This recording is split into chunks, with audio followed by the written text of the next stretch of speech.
Hello, Social Video Marketing Summit. It is great to hang out with you guys here today. In case we haven't met, my name is Tim Schmoyer, and I own a business called Video Creators that trains people how to grow an audience on YouTube. I also run a YouTube channel by the same name at youtube.com/video creators. There's hundreds of videos there that just train people how to build an audience and how to grow their channel so that their message can spread, reach people, and ultimately impact their lives. That's what this is all about.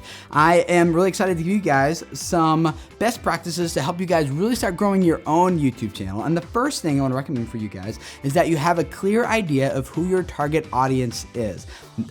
This is for both your YouTube channel and for your videos. And the next thing, number two, is that you need to have a clearly defined value proposition for your channel. And a value proposition is basically what value do you propose to deliver to your audience, to that target audience, through your channel.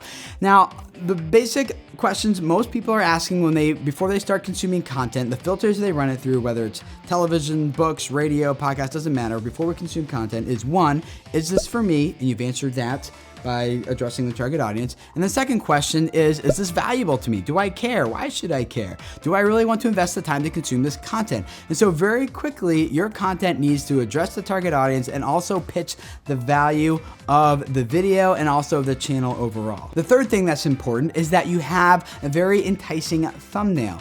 A little known fact a lot of people don't realize is that a lot of the top creators on YouTube actually spend just as much time, if not more time, crafting their thumbnail for their video than they actually do making the content itself. And then kind of going along right with that, number four is you need to have really enticing titles. That thumbnail and the title are the two things people are going to look at to decide whether or not they're going to click and watch your video in the first place. I know it's very easy to just by default title your videos that's something that just merely describes the content. But instead, I want to encourage you to think about crafting titles that pitches the value of the video, the reward of the video, the benefit the viewer will get if they watch that video, which is ultimately what they care about. So after you have an enticing thumbnail and title, number five, the next thing that's very important is the first 15 seconds of that video. Someone clicked on that title and thumbnail expecting to get some sort of value from that video. And if that value doesn't come to like 4 minutes, 5 minutes into the video, you've lost them. They're not gonna stick around. Then number six, your content actually has to be valuable after that point. I think that goes without saying,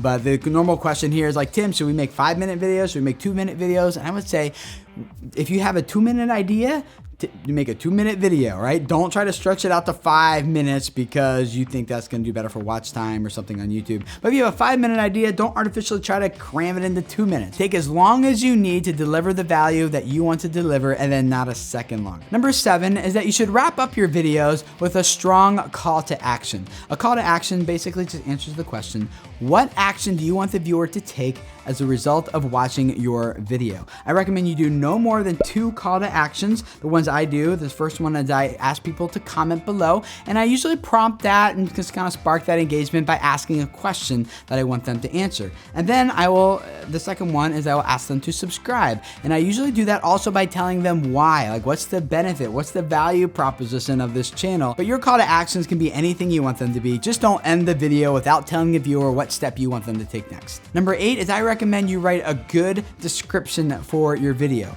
After your video is uploaded or while it's uploading, there's a little box right there that you can write a little bit about your video. I recommend keeping your keywords in mind, but just writing them out in normal conversational English. Give it a good paragraph or so, maybe 4, 5, 6, 7 sentences, something like that. And then number 9, beneath that field, you'll see there's a tag field. And in there, you're going to write some YouTube tags. The best way to think about tags is imagine you are explaining this video to a friend. You're telling them about it. What words would you use to describe this video to that friend? Either 1-word or 2-word phrases.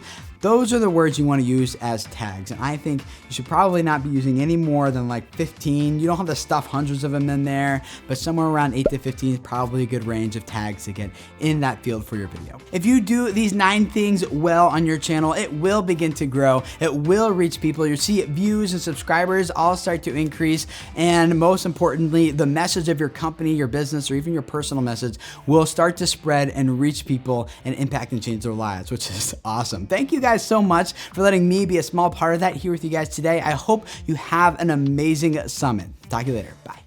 We're thrilled about the reaction to our videos. It's opened our eyes to a demand we never knew existed. We now have an online business and shipping throughout the U.S. I run a small business in Brooklyn and was amazed when one of our videos reached over 1 million people organically on Facebook and over 10,000 shares. It was incredible to have the opportunity to highlight important news and current events that was all related to my business, and know that I was able to create a video that helped save the lives of thousands of dogs.